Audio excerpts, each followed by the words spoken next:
Iran దేశం seize ఫైర్కు ఎందుకు అంగీకరించడం లేదు అనబడేటువంటి ప్రశ్న ప్రపంచవ్యాప్తంగానే ఉంది. అట్లాగే ఎంతమంది చెప్పినా కూడా అటు గల్ఫ్ దేశాలు, ఇటు ఒపెక్ దేశాలు మరియు సూపర్ పవర్స్ అన్నీ కూడా చెప్తున్నప్పటికీ కూడా గల్ఫ్‌లో ఉన్నటువంటి తమ నైబరింగ్ స్టేట్స్ మీద దాడులని ఆపడం లేదు. ఏమిటి కారణం అని గనక చూసినట్లయితే అసలు ఇరాన్ కోల్పోయిందేమిటి? మరి ఇరాన్‌కు సహకరించవలసినటువంటి వాళ్ళు ఏమి చేస్తున్నారు అనబడేటువంటి ప్రశ్నే వస్తుంది. ఇప్పటి వరకు ఇరాన్ కోల్పోయినటువంటి నాయకులెవరు అని గనక చూసినట్లయితే మొట్టమొదటి రోజు ఫిబ్రవరి 28 నాడు చేసినటువంటి దాడిలో ఆయతుల్లా అలీ ఖమేనీ చనిపోయారు.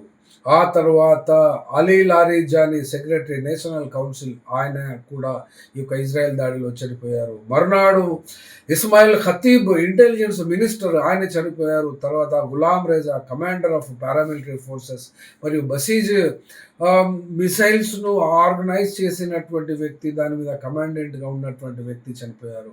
అట్లాగే హై ర్యాంకింగ్ మిలిటరీ మరియు డిఫెన్స్ ఆఫీసర్స్ ఎవరు అంటే major general Abdul Rahim Mousavi చనిపోయారు.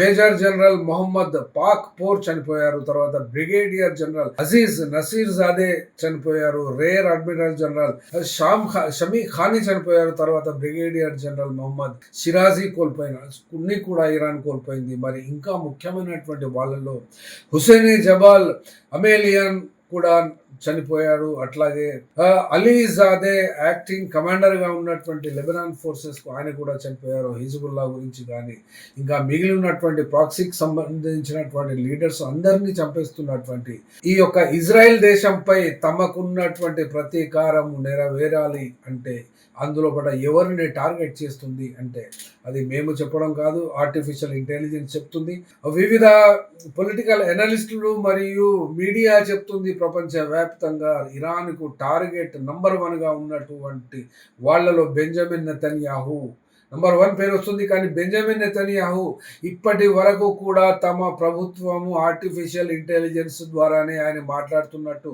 ఆ మీడియాలో ప్రవేశపెడుతుంది అంతే. కానీ ఏది పెట్టినా 5,000 6,000 ఉన్నవి అని చెప్పిన దానికి కూడా విరుగుడుగా ఇచ్చినటువంటి కాఫీ తాగుతున్నటువంటిది కూడా ఆర్టిఫిషియల్ ఇంటెలిజెన్సే. తర్వాత మాట్లాడినటువంటి వీడియోను విడుదల చేసింది అది కూడా ఆర్టిఫిషియల్ ఇంటెలిజెన్సే. ఆర్టిఫిషియల్ ఇంటెలిజెన్స్ కాకుండా రియల్గా పబ్లిక్లో ఎక్కడ కూడా ఇంతవరకు బెంజమిన్ నెతన్యాహును ప్రవేశపెట్టలేదు ఇప్పుడున్నటువంటి ఇజ్రాయెల్ ప్రభుత్వం. అట్లాగే ఇరాన్ టార్గెట్లో ఉన్నటువంటి ఇజ్రాయెల్ కడ్స్ డిఫెన్స్ మినిస్టర్ కూడా సెకండ్ టార్గెట్లో ఉన్నారు. తర్వాత హర్జీ హలేవి అనేటువంటి ఐడిఎఫ్ చీఫ్ కూడా ఉన్నారు.